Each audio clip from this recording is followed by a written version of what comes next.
On the road in Durango, Colorado, this is Democracy Now!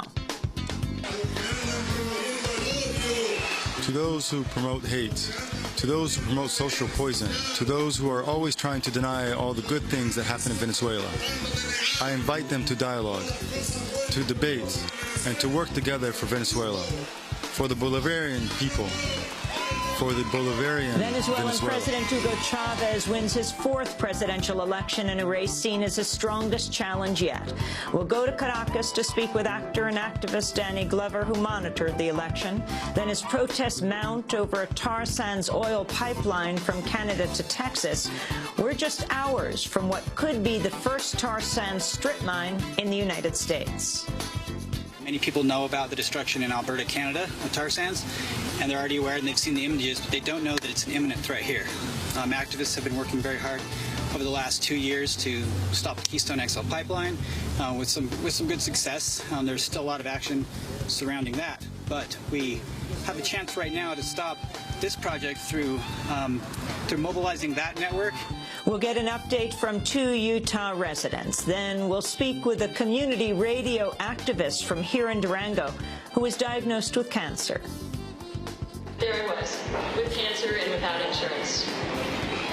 Through my local health department, I found out about a new program created by Obamacare. What is this little-known program? But first, all the missing horses. What happened to the wild horses Tom Davis bought from the government? All that and more coming up.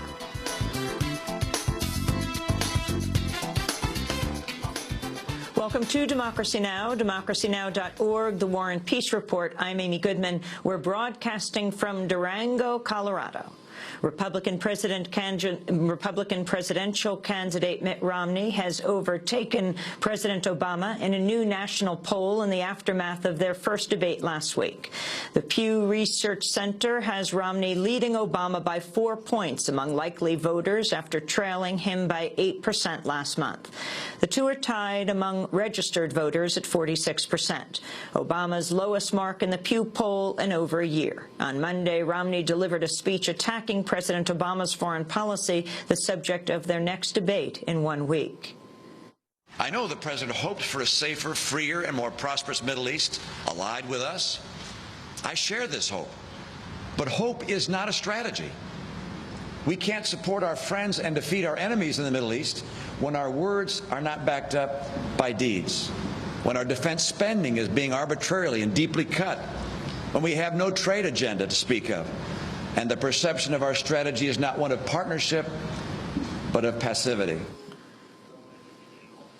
The presidential candidate's last debate will be on foreign policy. Mitt Romney was speaking at the Virginia Military Institute. Campaigning later that day in San Francisco, President Obama said Romney is wrong to have opposed the winding down of the Iraq War. Governor Romney, he has a different view. He said it was tragic to end the war in Iraq. In a speech today, he doubled down on that belief, said ending the war was a mistake. I disagree. Bringing our troops home was the right thing to do.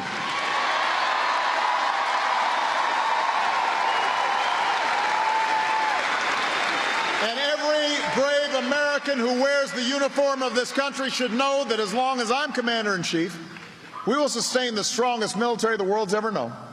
And when our troops take off their uniforms, we will serve them as well as they've served us. During his remarks, President Obama also addressed his debate performance in Denver last week, saying supporters had criticized him for being too nice. After the debate, I had a bunch of folks come to me, don't be so polite, don't be so nice. But I want everybody to understand something. What was being presented wasn't leadership, that's salesmanship. A rare form of fungal meningitis linked to steroid injections has killed at least 8 people in the United States and sickened more than 100. Officials say as many as 13,000 people in 23 states have received injections that may put them at risk. Half the confirmed deaths have been in Tennessee.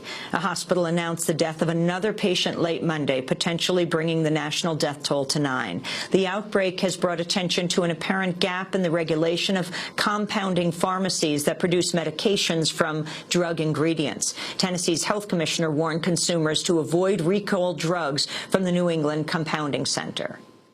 We don't really know at this point in time where all those materials are. Important to note, there's no evidence at this time that any of those materials are contaminated.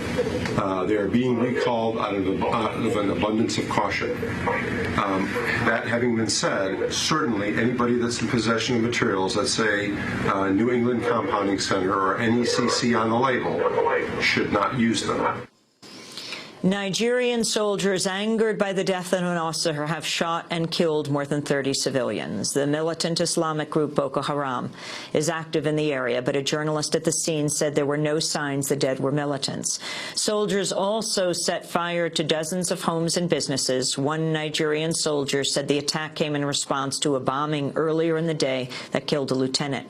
Nigerian President Goodluck Jonathan, meanwhile, is pledging aid to tens of thousands of Nigerians displaced by the country's worst flooding in 50 years. The Red Cross said last week the floods have killed at least 148 people. Violence has broken out between Israel and Palestinian militants after an Israeli military strike on the Gaza Strip. On Monday, Palestinians fired rockets at southern Israel after an Israeli attack killed one person and wounded 9 others, including 4 children, and also damaged a mosque and a water tower. The Palestinian rocket fire caused light damage and no injuries. A civilian tribunal formed to examine Israeli violations of international law in the occupied territories presented its findings to a UN panel on Monday after a weekend of testimony in New York. The Russell Tribunal on Palestine was created in 2009 to bring attention to the responsibility other states bear for Israel's violations of international law.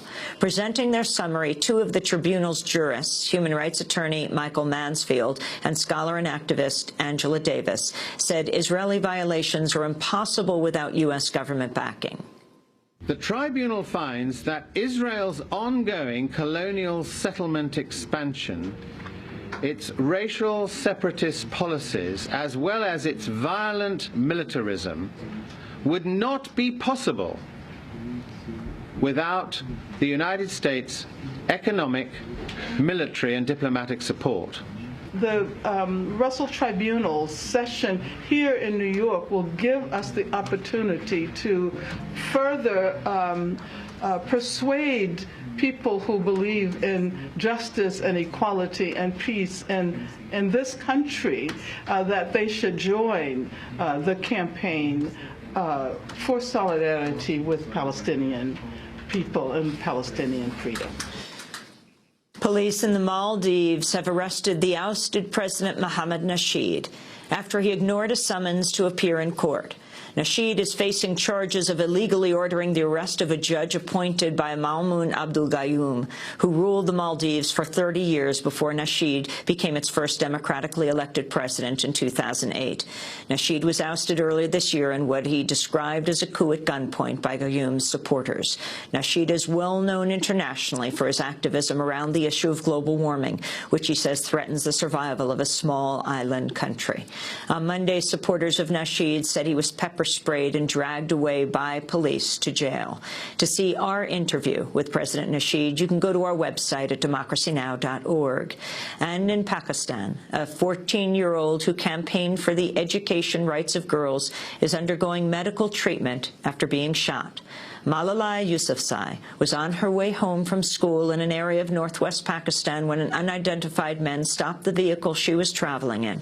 One man reportedly asked Malala by name and then shot her in the head and neck. Another girl was shot in the hand. Malala had gained international prominence after blogging for the BBC about life under the Taliban. And those are some of the headlines. This is Democracy Now!, democracynow.org, the War and Peace Report. I'm Amy Goodman.